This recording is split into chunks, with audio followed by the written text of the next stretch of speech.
Hey guys, I got a Milwaukee was a red lithium battery here, M12, that's doing the red and green, won't charge. And I've got a good battery here.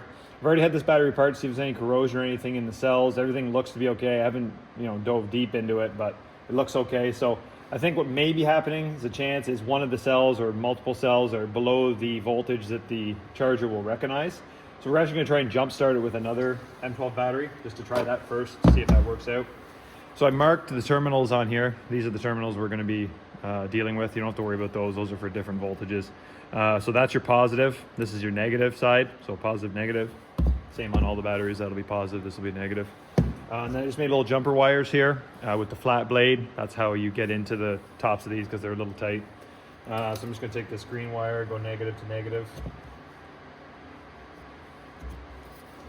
And then positive of the charged battery to the positive of the damaged battery. And we're gonna leave that on there for 25-30 seconds to transfer some of the energy over to this manually to the point where the charger will recognize it. For some reason, the charger will not recognize, for whatever reason, I'm sure somebody knows, the cells that are below a certain voltage, and so it thinks it's damaged, won't charge them. So leave that there for 15 more seconds here, and then we'll put them back on and see if it worked. Okay, so I hope you can see I haven't moved them at all.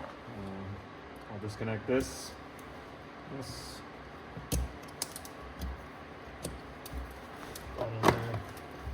Put this one back on the charger. It should be discharged. So it doesn't happen right away, the blinking. You gotta wait, I think like 10-15 seconds, and then you'll know. And then this one is just hopefully charging normally because there was nothing wrong with it. So we'll just keep it on here and see what happens.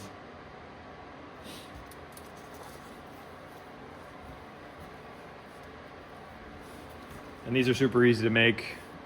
Just little terminals, just squish them down with even pliers if you have them. And then that's all there is to it. So this one's fully charged. So we didn't really discharge it that much. This one hopefully is charging. We'll see what happens here in a sec. If it keeps staying red, that's what we want. If it starts going red and green, that's obviously it's still damaged. So, I think we're okay. I'll leave the video on here so you know I'm not messing around for another 15-20 seconds or so. But by now, if the battery was damaged like it thinks it is, it would be flashing red and green. But now we've upped the voltage high enough that it's charging it normally. So hopefully that helps you guys out. And again, I don't know if I already mentioned this, but water can get into these little vent holes right here and cause corrosion on especially the lower 3 of the 6 cells inside these. So if this method doesn't work, you can try taking it apart. It's safety security screws, 4 security screws here, and then it's sort of like the stickers hold it on. But you can take the bottom off, you can take the top off, the red part, and you can see if there's physical corrosion on the cells. And if one of the cells is corroded, the battery won't charge because it won't recognize that cell. So hopefully that helps some people out. Thank you for watching.